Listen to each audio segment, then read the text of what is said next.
morning, students.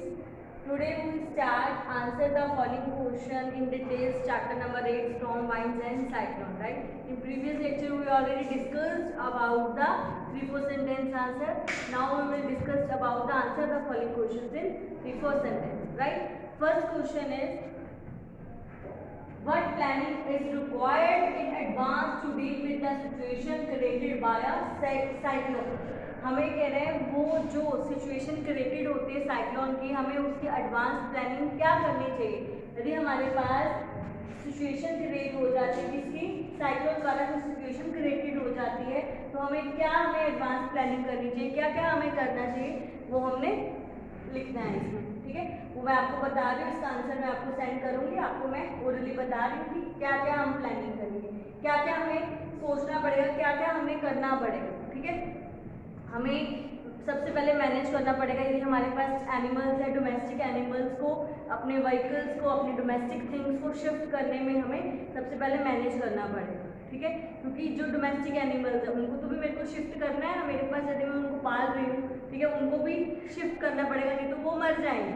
ठीक, तो मेरे को उससे सबसे पहले उनका मैनेज करना पड़ेगा, कैसे मेरे को शिफ्ट करना है वहाँ पे डोमेस्टिक थिंग्स को, डोमेस्टिक एनिमल्स को और मेरे व्हीकल्स को।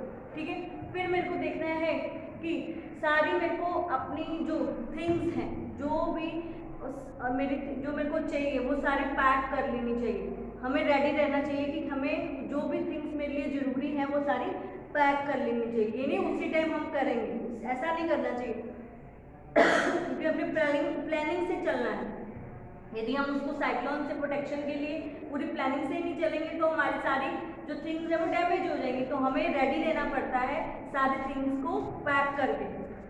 ठीक है, फिर उसके बाद वो कह रहे हैं कि जो भी स्टोर आपको स्टोर करना चाहिए, वाटर और फूड को जो तुम्हें चाहिए वो आपको पूरा प्रॉपर स्टोर करके रखना चाहिए। ठीक है, ताकि बाद में तुम्हें कोई दिक्कत ना हो।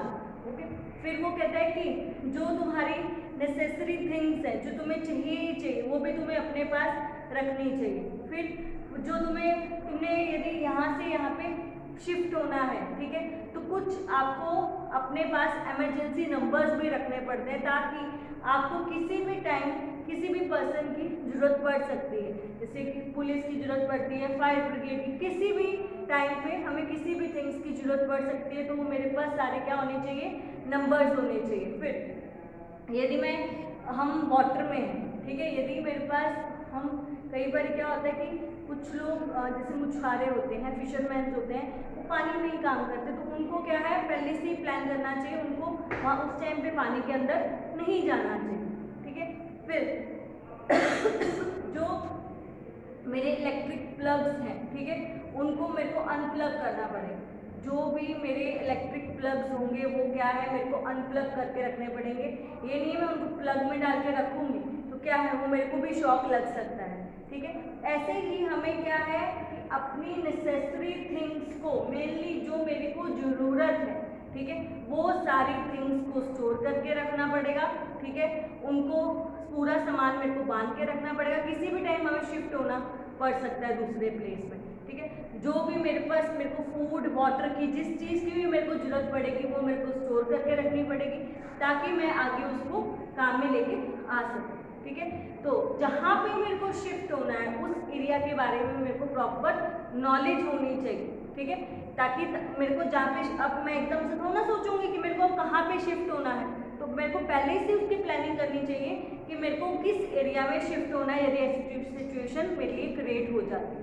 ठीक है, तो ये सब चीज़ें मेरे को पहले से ही अपने माइंड में रखनी पड़ेंगी कि मेरे को क्या करना है आगे। ठीक है, वही मीनिंग है कि हमें ऐसी सिचुएशन में कैसे हम प्लानिंग को करेंगे। ठीक है, अब जो मेरा नेक्स्ट क्वेश्चन है, state the destructive effect caused by the cyclone. वो कह रहे हैं कि जब साइक्लोन आता है, साइक्लोन के कारण कौन कौन से डिस्ट्रक्टिव इफेक्ट्स होते हैं, क्या क्या विनाश होता है, क्या क्या हो जाता है कि जब हमारे पास साइक्लोन आते हैं, कॉज्ड बाय साइक्लोन, साइक्लोन के कारण क्या क्या हो जाता है, क्या क्या डिस्ट्रक्टिव इफेक्ट्स होते हैं साइक्लोन को। आपको पता है कि साइक्लोन से क्या होता है, जो पानी की वाटर की वेव्स विंड की स्पीड के कारण हाई हो जाती है, मैंने आपको बताया था, उनकी जो स्पीड, विंड की स्पीड इतनी ज़्यादा होती है, इसके कारण पानी की जो वाटर वेव्स है, सी की वेव्स हैं, वो बहुत हाई स्पीड में चलते हैं, जिसके कारण बिल्डिंग्स क्या है, डिस्ट्रक्टिव हो जाती है, ठीक है, बिल्डिंग्स गिर जाती है, ठीक। और जो नज़दीक कोस्टल एरिया के नज़दीक लोग रहते हैं, उनके घरों में पानी आ जाता है, ठीक है, उनकी लाइफ खत्म हो जाती है, उनकी प्रॉपर्टीज खत्म हो जाती है, सॉइल की फर्टिलिटी लॉस हो जाती है, ठीक है। तो ये सब हम अब इसमें डिस्कस करेंगे, ठीक। Cyclone can be very destructive, वो कह रहे हैं जो साइक्लोन है बहुत डिस्ट्रक्टिव हो सकता है। It depends upon the wind speed and location, ये किस पे डिपेंड करता है, इट डिपेंड्स, आपको पता है कि साइक्लोन किस पे डिपेंड करता है, it depends on the wind speed and location, ये कहाँ पे विंड की स्पीड ज़्यादा है और लोकेशन पे डिपेंड करता है कि उस जगह की लोकेशन कैसी है, ठीक है। फिर strong winds push water towards the sea shore even if the storm is very far, वो कह रहे हैं कि जो स्ट्रॉन्ग स्पीड विंड्स होती है वो क्या करती हैं, पुश करती है वाटर को, सी शोर को पुश करती है, बाहर की तरफ धकेलती हैं, पुश करती हैं। इसके कारण ये तभी भी होता है जब स्टॉर्म भी आता चलता है, मतलब आंधी तूफान भी साथ में है और विंड की स्पीड इतनी है कि वो पानी को पुश करते हैं, जो सी में पानी है उसको पुश करती है, ठीक है। Strong winds push water towards the sea shore, मतलब जो वाटर है सी शोर की तरफ पुश कर रहा है, सी शोर मीनिंग समुद्र के किनारे की तरफ। Even if the storm is very fast, जब स्टॉर्म भी बहुत तेजी से होता है, आंधी तूफान भी बहुत तेजी से आ रहा होता है। These are the first indication of approaching of cyclone, ये कह रहा है फर्स्ट इंडिकेशन हो जाता है जब विंड की स्पीड बहुत ज़्यादा होती है, साथ में स्टॉर्म भी होता है और जो वाटर है, विंड है जो वाटर को पुश करती है सी शोर की तरफ, तब हमारी फर्स्ट इंडिकेशन हो जाती है कि यहाँ पे साइक्लोन होने की चांसेस हैं, क्लियर। फिर the water waves produced by the winds are so powerful that a person can not overcome them, तो कह रहा है कि वाटर की वेव्स हैं, जो वाटर वेव्स हैं, ठीक है, आपने कभी समुद्र में गए होंगे तो देखा होगा कि थोड़ी थोड़ी विंड की स्पीड होती है तो वाटर की वेव्स कैसे आती हैं, ठीक है। तो कई बार तो वाटर की वेव्स इतनी फास्ट होती है ना, तो वो बंदे को ही धकेल के ले जाती है, पर्सन को ही अपने साथ धकेल के ले जाती है, ठीक है। पर्सन भी ओवरकम अपने आप को नहीं कर पाता है। वैसे ही वो कह रहा है कि जब विंड की स्पीड हाई हो जाती है तो जो वेव्स होती है वो क्या है, वो पर्सन को भी ऐसे धकेल के ले जाती है, पर्सन अपने आप को ओवरकम उससे नहीं कर सकता है, ऐसे ही बहा के ले जाएगी पर्सन को। The water waves produced by the wind, जो वाटर वेव्स है किसके द्वारा प्रोड्यूस हुई है, विंड के द्वारा प्रोड्यूस हुई, आर सो पावरफुल, बहुत ज्यादा पावरफुल है, that a person can not overcome them, जो पर्सन है उससे ओवरकम नहीं कर सकता है, उससे नहीं बच सकता है, जो पर्सन है कैन नॉट ओवरकम देम, जो पर्सन उससे नहीं बच सकता है, क्योंकि इतनी हाई होती है, इतनी स्पीड से होती है ना, उस पर ओवरकम नहीं कर सकते। The sea water enters the low-lying coastal area, causing severe loss of lives and properties. जो वो क्या कहता है, जो सी वाटर है enters the low-lying coastal area, मतलब जो पानी इतना वेव्स इतनी स्पीड में होती हैं तो पानी क्या हो जाता है, जो कोस्टल एरिया मतलब जो समुद्र के पास का एरिया ना, उसको तटीय क्षेत्र भी बोलते हैं, कोस्टल एरिया को हम तटीय क्षेत्र भी बोलते हैं। जो सी के आसपास का जो एरिया है उसके वहाँ पे भी पानी चला जाता है। The sea water enters the low-lying coastal area, causing severe loss of lives and property, जिसके कारण क्या हो जाता है, सीवियर बहुत ज्यादा लॉस हो जाता है, किसका, लाइव्स एंड प्रॉपर्टीज। कई बार तो एक बार तो ऐसा हुआ था कि पर्सन सो रहे थे, ठीक है, तो इतना ज़्यादा हाई स्पीड से होने के कारण लोग सोते सोते ही मर गए, उनको पता ही नहीं चला, वो पानी में ही डूब गए, इतना ज़्यादा प्रॉब्लम हुई थी। तो ये क्या करता है कि ये इससे बहुत ज़्यादा लॉस होता है, किसका, प्रॉपर्टीज का भी और लाइफ का भी, लोग मर जाते हैं, ठीक है। फिर it also reduce the fertility of soil, ये क्या करता है, फर्टिलिटी जो सॉइल की वो भी लॉस हो जाती है, क्योंकि पानी जो टॉप सॉइल होती है वो तो रहती ही नहीं है, वो तो बह ही जाती है, तो फर्टिलिटी क्या है, लॉस हो रही है, हमारी फर्टिलिटी कम हो रही है। तो कह रहा है it also reduce the fertility of soil, जो सॉइल की फर्टिलिटी है वो भी क्या हो जाती है, रिड्यूस हो जाती है। कंटिन्यूस हैवी रेनफॉल में फर्दर द फ्लड सिचुएशन, जब कंटिन्यूस साथ में बारिश होती रहेगी, ठीक है, तो क्या होगा, फ्लड की सिचुएशन भी हमारे सामने आ जाती है। जब इसके साथ विंड की स्पीड तो इतनी है ही है, ठीक है। तो जब इसके साथ बारिश भी होती रहेगी तो वो क्या होगा, फ्लड की सिचुएशन हमारे सामने स्टैंड हो जाएगी, ठीक है।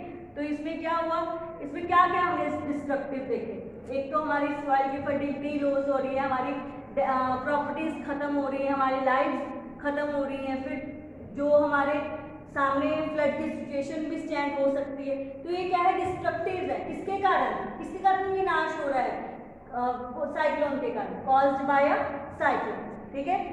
अब जो मेरा नेक्स्ट क्वेश्चन है, लास्ट में जो थर्ड क्वेश्चन है, what precautions should we take if a storm is accompanied by thunder and lightning. जो स्टॉर्म अकम्पेनिड बाय, अकम्पेनमेंट का होता है accompanied by the thunder and lightning, accompanied का मीनिंग होता है साथ, जो स्टॉर्म आ रहे हैं किसके साथ, लाइटनिंग और थंडर के साथ, ठीक है, स्टॉर्म आते हैं, तो वो हम उसके लिए हमें कौन कौन सी प्रिकॉशंस लेनी चाहिए, ठीक है। What precaution should we take if a storm is accompanied by thunder and lightning. जब स्टॉर्म बनते हैं किसके द्वारा, लाइटनिंग और थंडर के द्वारा, तब हमें कौन कौन सी प्रिकॉशंस लेनी है। आपको पता है कि हर जब स्टॉर्म, ये तो नहीं कि हवा तेज चल रही तो स्टॉर्म आ जाएंगे, ऐसा नहीं होता। जब लाइटनिंग और थंडरिंग होती है तब हमारी क्या हो जाती है, स्टॉर्म की सिचुएशन खड़ी होती है, क्योंकि आपको इवेपोरेशन एंड कंडेंसेशन आपस में जब टकराते हैं तब स्टॉर्म की सिचुएशन खड़ी होती है। तो वो कह रहा है उस सिचुएशन से प्रिकॉशंस लेने के लिए हमें क्या क्या करना चाहिए, what precaution should we take, हम कौन कौन से प्रिकॉशंस लेंगे यदि ऐसी सिचुएशन मेरे पास आ जाती है, क्या करोगे आप। हमें सबसे पहले तो किसी भी आइसोलेटेड ट्री, जब वो पूरा बना हुआ ट्री है, ठीक है, तो सब बहुत बड़ा ट्री है उसके नीचे नहीं शेल्टर लेना चाहिए, क्योंकि जब स्टॉर्म आए तो तेज हवा के कारण, आंधी तूफान के कारण वो ट्री क्या हो सकता है, गिर सकता है। वो किसके ऊपर गिरेगा, यदि आप उसके नीचे बैठे हो, आप उसके नीचे शेल्टर लोगे तो आपके ऊपर ही गिरेगा ना। तो ऐसे ट्री पर हमें शेल्टर नहीं लेना चाहिए, ठीक है।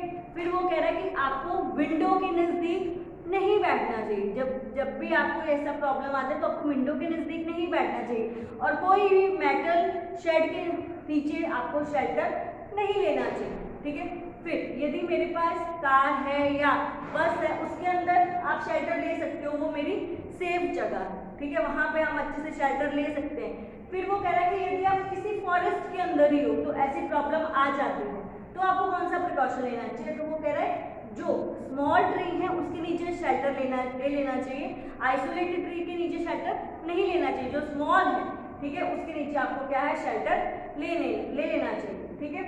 फिर यदि आप वाटर में हो, उस टाइम पे वाटर में हो, तो उसमें वाटर से हमें वाटर के अंदर नहीं जाना चाहिए, वाटर से बाहर निकल आना चाहिए यदि ऐसी सिचुएशन आ जाती है। फिर वो कह रहा है कि यदि मेरे पास वाटर, आप वाटर के कारण जो लॉक्ड वाटर हो जाता है, मतलब जो वाटर इकट्ठा हो जाता है, ठीक है, तो उसमें अपना व्हीकल लेके नहीं जाना चाहिए, ठीक है, ताकि कुछ भी हो सकता है, इससे हमने ऐसे सिचुएशन में तब अपने व्हीकल को वहाँ पे लेके नहीं जाना, ठीक है। ये प्रिकॉशंस हमें लेनी पड़ती हैं कि हमें उस टाइम पे, एक तो हमें आइसोलेटेड ट्री के नीचे नहीं बैठना, फॉरेस्ट के अंदर है तब हमें स्मॉल ट्री के नीचे रहना है, यदि हम मेटल के शेड है उसका यूज नहीं करना चाहिए, और जो अम्ब्रेलाज मेटेलिक उसका जो हैंडल होता है उसको यूज नहीं करना चाहिए, ठीक है। फिर हमें कार और बस के अंदर शेल्टर ले लेना चाहिए, यदि हम विंडो के पास है तो विंडो क्लोज कर देनी चाहिए, विंडो के पास नहीं बैठना चाहिए जब हमें स्टॉर्म की सिचुएशन लगती है। ये प्रिकॉशंस हम लेंगे तो हमारी लाइफ क्या है, बच सकती है, हमें प्रॉब्लम नहीं आएगी यदि हमें ये प्रिकॉशंस लेते हैं, क्लियर।